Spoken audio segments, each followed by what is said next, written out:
we venture to the Twilight Zone to determine what are the reasonable limits of the state on the Sci Phi Show.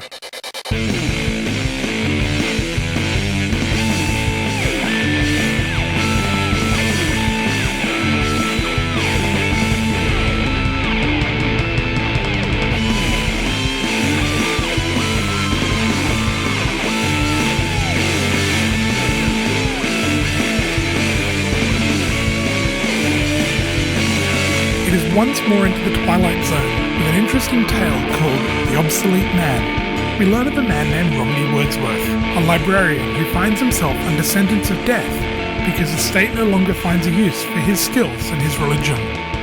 He's been declared obsolete. It seems in the state Mr. Wordsworth finds himself, he must provide a useful function or else be done away with. The overseer of his case doesn't seem to care that he is sentencing this harmless old man to death because he is perceived to be of limited value to them.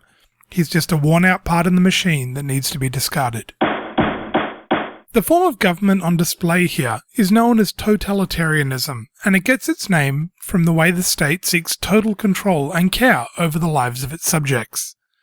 But this raises an important question in political philosophy. What are the proper limits of the state's power? Are there things the state has no business meddling in, or is the state right to intervene in any case where it can make the situation better? Should the state even try to make the situation better? Obviously, in this episode of the Twilight Zone, we see the dark side of the totalitarian system in action. The state has decided Mr. Wordsworth is of no use, so he can be disposed of. Although this tribunal is presented as deciding his fate and actively seeking his execution, it could have achieved the same end in a number of different ways. If the state is in control of and oversees the distribution of food or medical care, it can quite easily dispose of Mr. Wordsworth by denying him food or medical care on the grounds it isn't cost-effective or otherwise a good use of resources. We actually see such practices today with state-run medical systems like the NHS that will deny or delay surgery or treatment to elderly patients because they fail to qualify under a cost-benefit analysis that the system applies to them.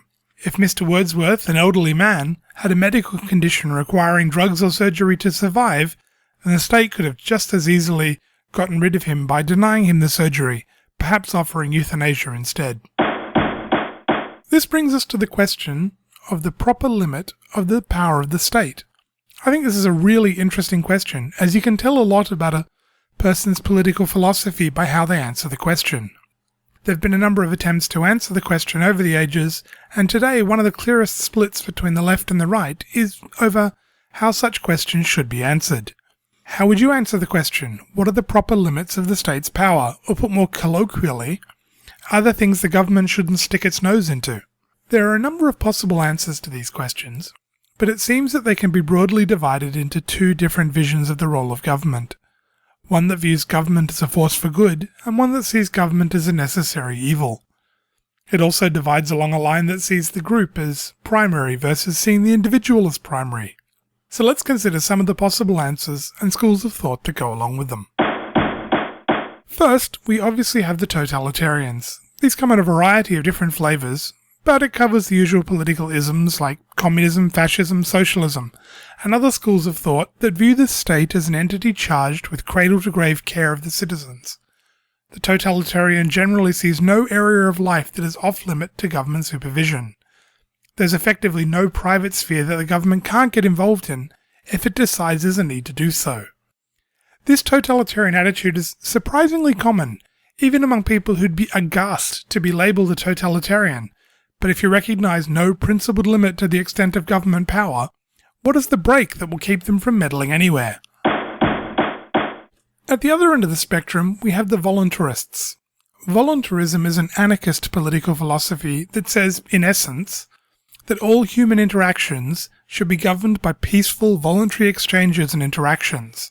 They subscribe to the non-aggression principle that says it is anywhere and always unjust to initiate force against another person. This isn't pacifism though. Self-defense and defense of your property, even with deadly force, is entirely permissible. This political philosophy has a number of interesting ideas that flow from the basic principle. For example, taxation is immoral under such a scheme because taxes are extracted coercively, not voluntarily. I'm not sure voluntarism is strictly incompatible with government, as we usually conceive of it, but a government that cannot compel its citizens seems hardly different from a voluntary community organisation like the Rotary Club or a church. If you want to be a member, then you abide by the rules, but you aren't forced to be a member or penalised for refusing to be one. In a voluntarist society, things like police and courts are private institutions and not arms of the state. Care of orphans and widows is left to private institutions as well, as things like education and defence. Voluntarism also goes by other names, and is often encompassed within broader groups like libertarians in the social policy area and anrcho-capitalists in the economic sphere. All of these economic ideas are associated with what is called Austrian school economics. I find the voluntarist idea of how to organise a society very appealing, although I'm not sure it isn't a utopian ideal in practice. It might be able to be approached, but perhaps never fully realised. Certainly it strikes me as the right ideal to aim for, a society with a great liberty for the citizens and minimal or non-existent coercion. What's not to like? There is a spectrum of ideas here though. You can move to a slightly coercive approach that's termed minarchism. The minarchist accepts that there's a limited role for the state, and that the state does have some legitimate function, but it should stick to only the very basic functionality. Typically the minarchist will say that once the government handles external defence of the state, maintaining law and order within and maintaining a court system, it served its purpose and should go no further. Usually a minarchist will accept taxation as a necessary evil to fund these institutions, but the exact nature of that taxation and how it's instituted will vary. Interestingly, the minarchist rejects the idea that the state needs to run things like fire services or even build and maintain roads. The libertarian philosopher Walter Block wrote a book called The Privatization of Roads and Highways, which explores the idea. A radical one, but a rational one as well. Why should I be forced to pay for the roads you use? From the minarchist position, you can allow for a greater role for the government and a greater sphere of things it should be involved in. Perhaps the state should be allowed to maintain large infrastructure, such as roads or power grids, or run large institutions that you don't think will be adequately serviced by a more free market approach. The question again becomes, what are the proper limits? What shouldn't the state ever be allowed to do? What should always be beyond its reach, no matter what good you think may be done by allowing its involvement? If anything is allowed provided it's done to achieve some good end, then it seems difficult to see how you're not a totalitarian. A justification and a good reason can be provided for just about any involvement the state wants to make. No doubt the state's justification for declaring Mr. Wordsworth obsolete stems from a good motive to ensure the state functions smoothly. This returns us to the question of which is primary. Is the state the servant of the individual, there to guard his freedoms, or is the individual there to observe the state and contribute to the collective good? If you look at history, I would suggest that one of the strange paradoxes of humanity reveals that in practice, a state organised simply to guard the freedoms of its citizens and little else, as the American founding fathers intended, will actually produce an enormous amount of collective good and wealth and happiness for people, while a state organised along the lines of caring for and looking after all its citizens as they have needs leads to the society that will dispose of the obsolete librarians. A number of authors have written science fiction accounts of dystopian futures where the state has been organised for the good of the people and the horrible ends that result from such things. Most commonly, the stories are the stories of an individual who is crushed under the boot of the system that they fail to serve in their appointed role.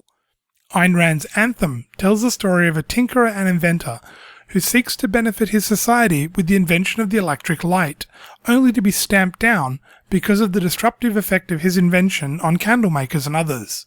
In George Orwell's 1984, we see his criticism of a police state that seeks to rule the lives of its citizens and does everything to assert control over them and make them fit in, which is unfortunate for the protagonist, Winston Smith. Possibly the most horrible of these dystopian visions is Aldous Huxley's Brave New World, that shows us a society that has gone beyond direct coercion and instead controls its citizens by making the citizens that suit their purposes directly and condition their citizens from birth to drug themselves into compliance with the system. The topic of dystopian futures will be explored more fully in a future episode. One closing thought on the Obsolete Man. It's interesting that the state claims to have proved there is no God. I'm not sure how they would have done this, but that is a different discussion. What strikes me is that the state hasn't so much disproved the existence of God, but set out to make God in the state's image. Interestingly, like many deities of traditional religions, this manufactured deity is a jealous God who will tolerate no worship of anyone but itself.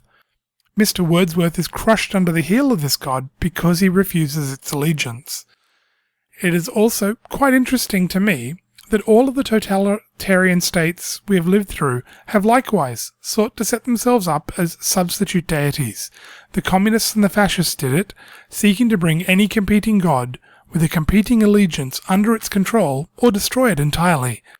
Perhaps this is the Achilles heel of any totalitarian system. It cannot tolerate divided allegiances. You must worship it or be destroyed. It'll always be incompatible with the person who thinks for themselves. Hopefully, you found this exploration of totalitarian and anarchic political systems useful and giving you some things to think about. You can find more information on the different ideas contained in this episode in the show notes on scifishow.com. I can be reached for comment via thescifishow@gmail.com.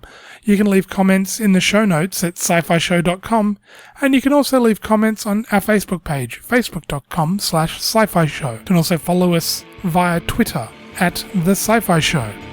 If there's a topic you would like me to look into, please don't hesitate to ask. Let me know what you think.